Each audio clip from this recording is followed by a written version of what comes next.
You ask Tiger to calculate. This deals with finding the midpoint between 2 points. The midpoint between the 2 points is negative 35, 15. Let's solve it step by step. Plot the 2 points and calculate the midpoint using the formula. The coordinates of point 1 are, x1 equals negative 24, y1 equals negative 60.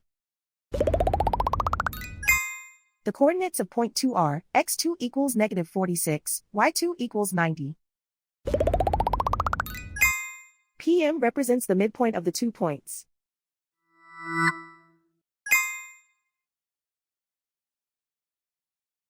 Use the x values in the midpoint formula to find the midpoints x.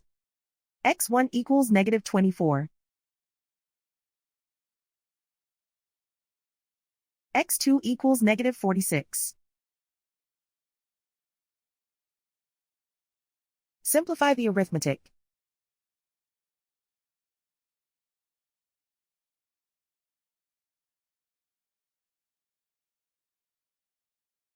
Use the y values in the midpoint formula to find the midpoints y. y1 equals negative 60. y2 equals 90.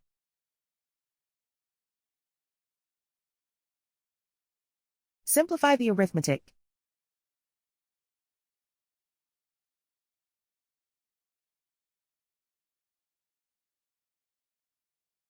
And so, the midpoint is negative 35, 15.